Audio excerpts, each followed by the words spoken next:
DevOps బెటరా ఏఆప్స్ బెటరా అనే డైరెక్ట్గా క్వశ్చన్ అడిగితే ఆబ్వియస్గా ఏఆప్స్ బెటరు.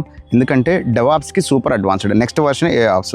డెవాప్స్ చేసే అదే పనిని ఏఐని వాడుకొని మనం సింప్లిఫై చేసి ఆటోమేట్ చేయటం అండ్ కొన్ని ముందు రాబోయే ఇష్యూస్ని ప్రిడిక్ట్ చేయటమే వల్లే ఏఆప్స్ అంటాం దాన్ని. So compare to DevOps AIOps 1000 times better. అలానే డెవాప్స్ యూజ్ కాదా అంటే సేమ్ డెవాప్స్లో చేసే పనినే ఏఆప్స్లో కూడా చేస్తారు, కానీ మాన్యువల్ ఎఫర్ట్స్ని తగ్గించి ఏఐని వాడుకొని చేస్తాం. ఇప్పుడు మీకు తెలిసిందే కదా కరెంట్ సిచ్యువేషన్లో ఏఐ వల్ల ఎలాంటి బెనిఫిట్స్ ఎలాంటి ప్రాబ్లమ్స్ అవుతున్నాయో. ఏఐని నేర్చుకుంటే AI with operations, AI with DevOps, AIOps నేర్చుకుంటే జాబ్ ఉంటుంది. ఏఐ లేకుండా అంటే కొంచెం నీ జాబ్లో రిస్క్లో ఉన్నట్టు ఉంటుంది. స్టిల్ డెవాప్స్ మీద ఆపర్చునిటీస్ ఉన్నాయి, బట్ ఫ్యూచర్ ప్రూఫ్ కోసం చూడాలి. ఇంకా నెక్స్ట్ ఇంకొక 2-3 years లోపు తర్వాత అయినా నేర్చుకోవాల్సింది ఏఐ అనేది.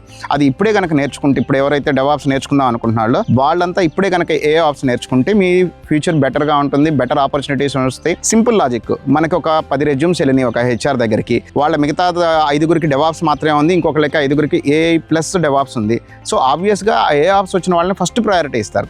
వీళ్ళు సెలెక్ట్ అవ్వకపోతే, వీళ్ళకి కనుక కొంచెం బెటర్ ఆపర్చునిటీస్ లేకపోతేనే డెవాప్స్ వాళ్ళ దగ్గరికి వెళ్తారు, ఓన్లీ అది తెలిసిన వాళ్ళకి. సో నా సజెషన్ ఏంటంటే డైరెక్ట్గా డెవాప్స్ కాకుండా ఏఆప్స్ విత్ క్లౌడ్ నేర్చుకుంటే ఫ్యూచర్ బెటర్గా ఉంటుంది అండ్ బెటర్ ఆపర్చునిటీస్ ఉంటాయి. ఇన్ఫ్యాక్ట్ ఎక్కువ ప్యాకేజ్ని కూడా మీరు డిమాండ్ చేయొచ్చు.